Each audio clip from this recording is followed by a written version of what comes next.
Hello everybody, my name is Kate and welcome to my channel, Trinergy Awakens Naturally. I thought I would jump in here. The last video that I made was Frankenstein frequency, and I thought I would give a little follow-up to that and see how things are shaken and baking in everybody else's world and let you know how they're shaken and baking in my world, and maybe perhaps offer some solutions to some problematic energies that might be throwing their booty at you.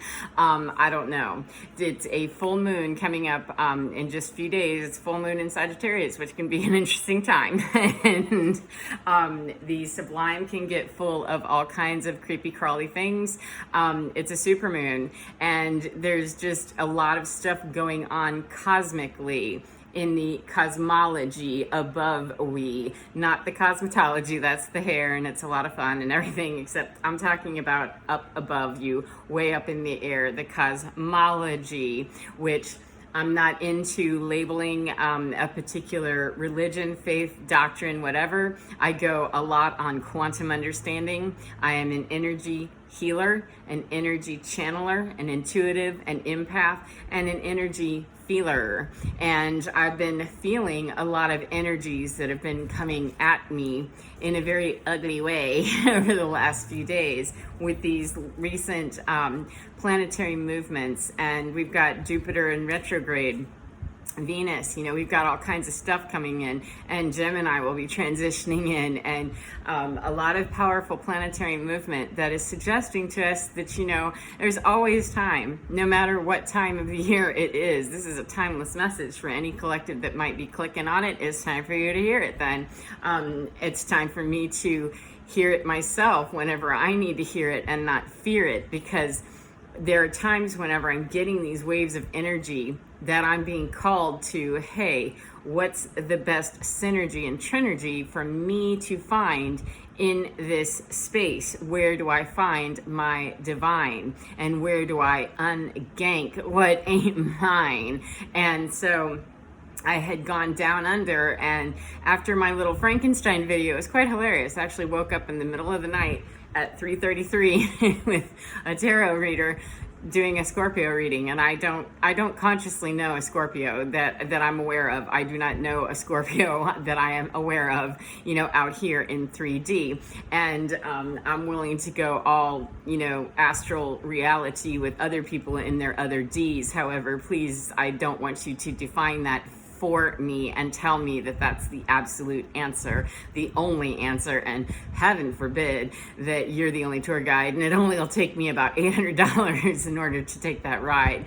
I'm here to say that my quantum closet gets visited a lot because that's what I open myself to. I'm open to frequency of divinity and healing. And healing, folks, is feeling. That is what we are all about. Human beings are vibrational creatures, and the way that we emanate, the way that we freak and frequency is through our emotional lability. And when we're all over the place, it may not be our own individual frequency. It may be heavily influenced by waves of it coming from other places and collectives of energy, whether they're called Scorpio, Gemini, moms, Karens, white people, whatever. I mean, any group, any assignment, any label that's got a lot of energy and synergy on it can be its own collective and can be its own understanding. And it is. It's a paradigm. And I'm here to tell you that when those waves are coming your direction, if you're feeling overwhelmed, if you're feeling scared, if you're feeling like you're losing your mind, it's a very good time to say, yeah, that might not be mine. And quite honestly, I got labeled a long time ago as crazy lady, and I took that baggage for a long time. And thanks, I'll take that autistic diagnosis and then ask you to step off the whole label maker thing, because the only reason that human beings need to assign a label to something is whether or not we need to identify if we should fear it or not. If we fear it, we don't want to go near it. And if we don't fear it, then why would we need to kill it? Why would we need to stop it? Why would we need to corral it or push it away or draw it closer or whatever? So our human instinct, which is that vibrational field of that's what I'm talking about. And I've had people, because I am an energy channeler, I channel frequency and healing frequency, which is not my frequency. Honestly, it could not possibly be. My human body isn't calibrated to carry that all the time. I would explode, unfortunately. I ain't that divine. However, I can channel the healing frequencies and different collectives of energy. And let me tell you what, the last thing that I want to channel and that I'm going to channel is Frankenstein frequency. However, what I can say is that over the last few days of really backing off, taking it easy and going, all right, that's hilarious that I got visited with this wave of rah in the middle of the night. I woke up laughing to my tarot girl truth, talking about, this somebody throwing ass at you, and it's not you, boo-boo. And it wasn't. It's a bunch of people that are very hurt, and they're very angry, they're very upset, and I do not claim that energy for myself.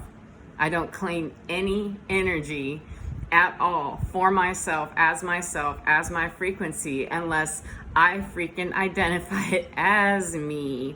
And if I don't identify it as me, then I want to know, what is that frequency and where's it coming from and why? Because that's my instinct, my mother nature skills going, danger, not danger, danger, not danger. And it's pretty rudimentary. It really is. And whenever I'm starting to feel the panic and the anxiety, well, I'd had that a few days earlier and was just like, bug off, get out of my space, and had done quite a few rituals and statements of, claiming my divinity means that Metatron meets you at my energetic borders, not me, because I'm not strong enough to fight off a whole collective of the boogeyman. And I'm not talking about, specters one by one. I'm talking about collective energy that when it's grunge and hard and it's angry, that's hurt. That's pain, and it needs to be transmuted and alchemized and changed. And energy is neither created nor destroyed. However, it is changed.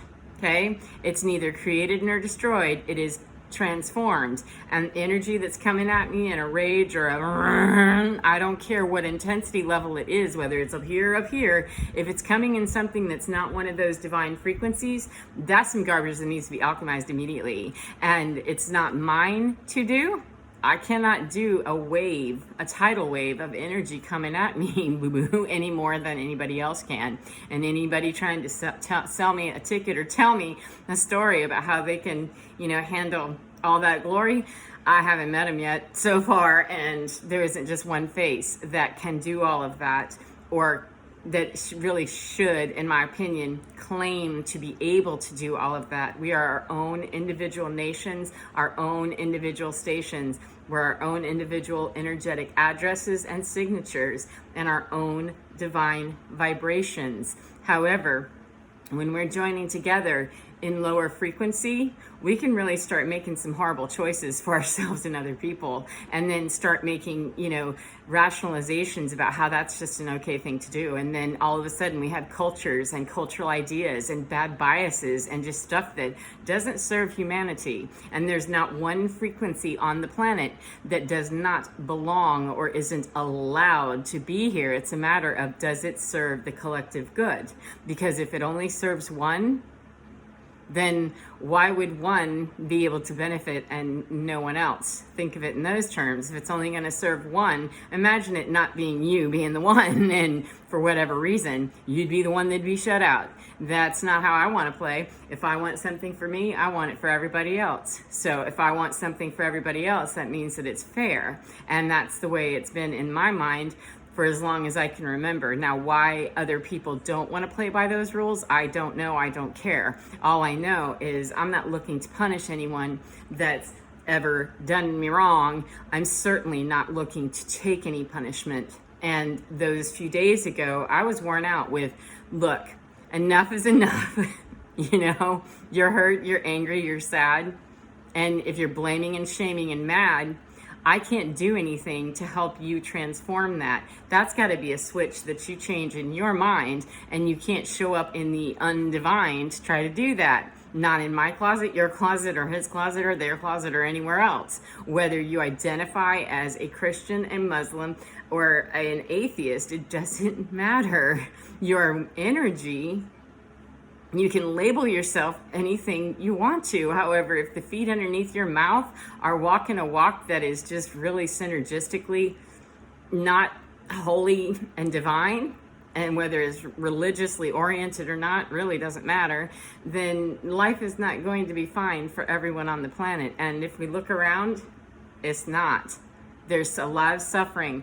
There's a lot of pain. And I'm here as an energy channeler to clear the air for myself that, yeah, I got to get on here and get another video going. I had no idea. I just love that whenever I'm laying on my couch and going, yeah, I'm thinking about, making a video right quick. And so why would I? I would because I have friends who are letting me know that they've been experiencing some bizarre stuff in their worlds too, that they're feeling that tension, they're feeling the friction, they're feeling the waves of kind of, kickback and energetic pull and energetic bull, whether they're energy channelers or not. We're all energy feelers. 1111. We're not all energy healers, though, if we're not all willing to be energy feelers. And feelings are energy. Energy is feelings. We're one and the same. We're energetic beings. We're vibration. It's how we get around and how we know danger, danger, danger, or not danger. And when we're set on that, trauma setting of everything looks dangerous, then our energetic field is going to be really vibrationally matching us up with a lot of trauma and a lot of low vibration stuff where those icky decisions continue to be made. And I call that lateral combat, man. And I don't want to do Frankenstein frequency with anybody. Least of all, anybody doing it with me. And so I don't want to attract it to me. I don't want to attract me to thee. And the way that I do that is to get out of that frequency. However, when it shows up astrally, quantumly, energetically, through thought, particles. We're particles, man, down to our very, very tiniest little thing. Quantum entanglement, spooky action at a distance. That's thoughts have action behind them. Whether we can see what's happening or not, go look at Neil deGrasse Tyson and NASA a little bit and big think, you'll see. And Bill Nye the Science Guy is still going real strong and hard. And be happy to tell you that there are things that happen in quantum world, and thoughts have energy. And so if we're throwing out energy and synergy in a trinergy way that's ugly, that's going Nagasaki and Hiroshima in a way that I don't want my atomic atoms to be, or my atomic mission to be splitting in that kind of fission. I don't wish to go Nagasaki or Hiroshima with the blow. I want to be going with something that's much more humanitarian driven, that's for the greater good of all kind. And it sounds, Mary Poppins perhaps, and if that's not your groove, then you'll want to move, because I'm not about freaking it hard and punishing other people for their bad decisions and what they've done and punishing them. It doesn't help. However, there does have to be a boundary set up of absolutely not will I allow this to happen in my spot. And once I put my foot down the other day and said, look, this is it, I've had enough, knock it off. The last 2 or 3 days, I have been overwhelmed, if you will, with absolute waves of grief and sadness, etc.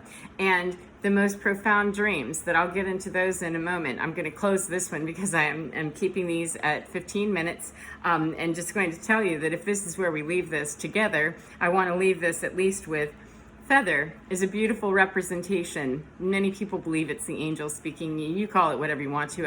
I believe that birds are angelic and, they're leaving a little gift for me. Then I'm going to say thank you to divinity, however it shows up. And I have found the most beautiful feathers recently, and they all sing to me for different reasons. And this, right before I left the house that I thought I was going to be living in, retiring in. And I didn't know that, you're going to be divorced within a couple of years of that. Don't get too entrenched in that spot. That was the last feather I found there. And those others I've found since I moved on. And there's beauty and divinity in every frequency. It's a matter of you're likely to find far more of those divinity sparkles when the frequencies are higher. It's sort of like panning for gold. If you know that it's going to be, you know, a harder dig over there, and there's likely to be more gold over there, why wouldn't you go over there? Why would you do it the hard way? Just because there might be, you know, everything that glitters isn't gold. And I'm not looking to really pan for gold in places that's not really gold. That's fool's gold, and it's a waste of my time. I'm too old to waste time in the sublime. So I'll close it here on this one, not in that sublime, and go on to the next one to talk about what do you do with that Frankenstein frequency, and how do you move it off of thee. And if this is where we end, my friend, take care of yourself. Go within and be good in your skin, because if you're not, somebody else might be in there and might begin to do some Frankenstein action that you might not be digging. So take care of yourself, and I'll see you in the next video, friends. Bye.